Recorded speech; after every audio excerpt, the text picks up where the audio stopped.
Mama harus gagal di tes kognitif. Kalau begitu, kita bisa jadi wali yang sah.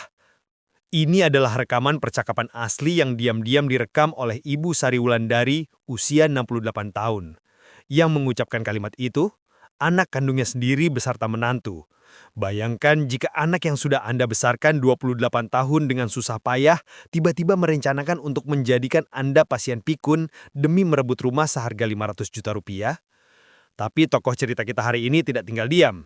Dia justru mempersiapkan serangan balik yang sempurna. Hari ini saya akan menceritakan kisah balas dendam seorang ibu yang brilian. Setelah mendengar cerita ini, Anda akan melihat sisi gelap keserakahan manusia yang tersembunyi di balik kata keluarga. Dan bagaimana seorang nenek berusia 68 tahun mengalahkan mereka dengan kecerdasan murni. Ibu Sari Wulandari telah tinggal di Jakarta Selatan selama 28 tahun. Rumah yang dulu dibeli bersama suaminya seharga 80 juta rupiah, kini bernilai 500 juta rupiah. 4 tahun lalu, suaminya meninggal karena stroke.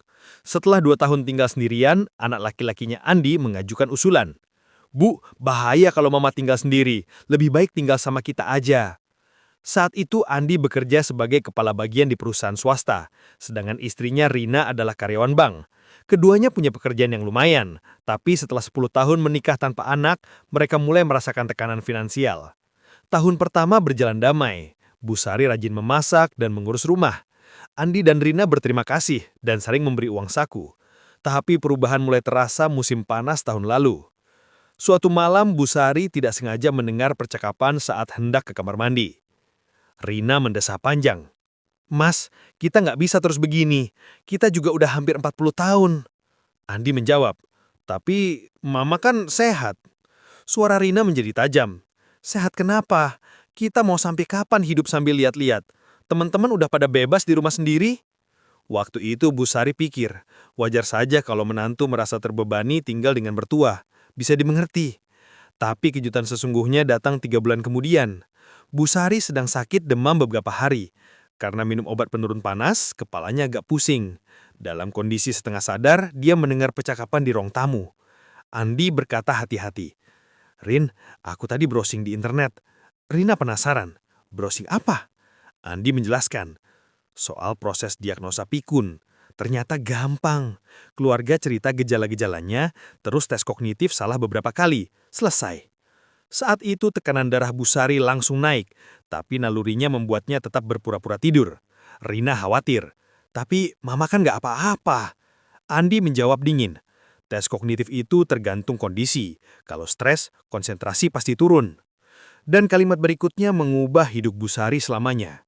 "Kita bilang ke dokter kalau Mama mulai sering lupa. Terus malam sebelum tes, kita bikin Mama nggak bisa tidur." Rina bertanya detail, "Caranya gimana?" Andi menjelaskan rencananya. "Kita bangunin terus dengan alasan macam-macam.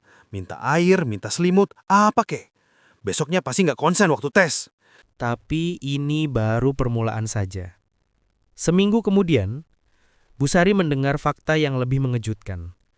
Andi bilang ke Rina, "Aku udah kontak dia, minggu depan dia turun." Dia adalah anak perempuan Bu Sari yang tinggal di Surabaya. Biasanya dia anak yang berbakti. Rutin menelpon sebulan sekali. Rina bertanya, "Kamu bilang apa ke dia?" Andi menjawab, "Aku bilang kondisi Mama mengkhawatirkan. Beberapa hari ini ngomong yang sama berulang kali. Janji juga suka lupa." Semua bohong. Bu Sari baik-baik saja seperti biasa. Rina khawatir. Kalau dia curiga gimana? Andi yakin, gak mungkin curiga. Dia juga sibuk sama hidupnya, mana sempat perhatiin Mama detail. Dan dia menyampaikan inti permasalahan. Lagian dia juga pasti tertarik sama masalah warisan. Kalau Mama dinyatakan pikun, yang urus harta ya kita. Saat itu Bu Sari sadar. Ini bukan tindakan spontan, tapi rencana yang matang. Keesokan harinya, Andi izin setengah hari kerja untuk ke rumah sakit. Dia mau bikin janji temu di bagian syaraf. Malam harinya, dia bilang ke Rina, "Kamis depan jam 2 siang, RS Fatmawati, bagian neurologi." Rina konfirmasi, "Dia gimana?" Andi jawab, "Rabu malam datang, Kamis bareng ke rumah sakit." Lalu mereka menyusun rencana yang lebih detail. Andi berkata, "Mulai minggu ini kita perhatiin tingkah laku Mama, dicatat, nanti ditunjukin ke dokter." Rina bertanya, "Nyatet apa?" Andi bikin daftar. Tanya pertanyaan yang sama berulang kali, nggak bisa nemuin barang, lupa janji, bingung tanggal. Tapi ada masalah. Bu Sari nggak punya gejala-gejala itu. Andi punya solusi. Ya kita bikin situasinya dong. Rina penasaran. Maksudnya? Rencana Andi sangat detail. Barang-barang yang biasa Mama pakai, kita pindahin tempatnya. Pasti nggak ketemu. Bisa kita bilang dia pelupa. Dan kita tanya pertanyaan yang sama berkali-kali sampai Mama kesel. Terus kita bilang itu perubahan sifat. Tapi kejutan terbesar terjadi hari Rabu ketika dia datang. Begitu dia sampai, Andi dan Rina langsung mengajaknya bicara sendiri untuk menjelaskan situasi. Bu Sari pura-pura cuci piring di dapur sambil mendengarkan. Andi bilang ke dia, "Kak, Mama beneran aneh sekarang. Kemarin ngomong hal yang sama 3 kali." Dia kaget. "Serius? Separah itu?" Rina menimpali, "Kak, awalnya kami pikir karena faktor usia, tapi belakangan ini parah banget."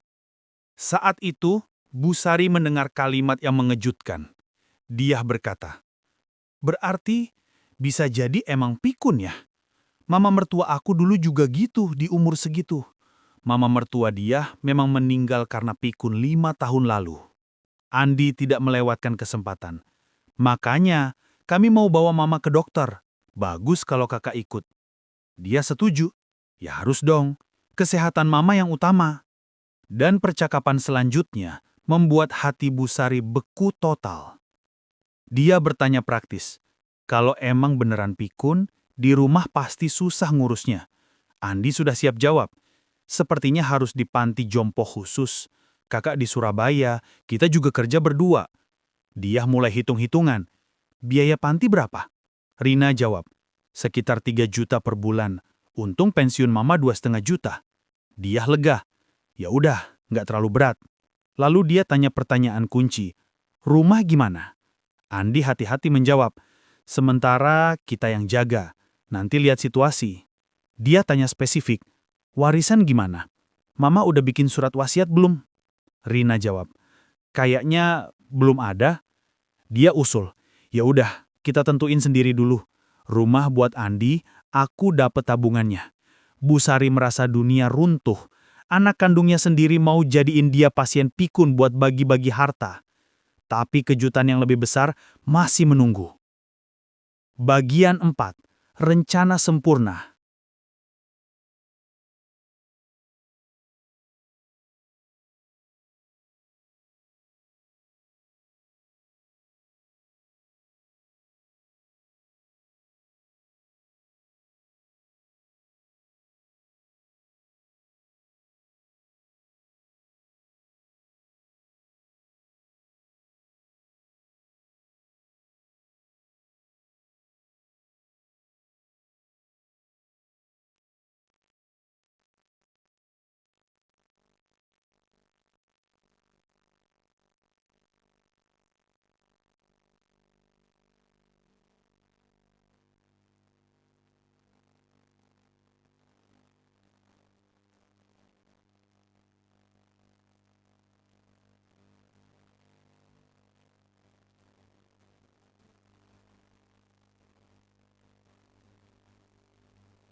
Tapi Bu Sari sudah hidup 68 tahun, dia bukan tipe orang yang menyerah begitu saja.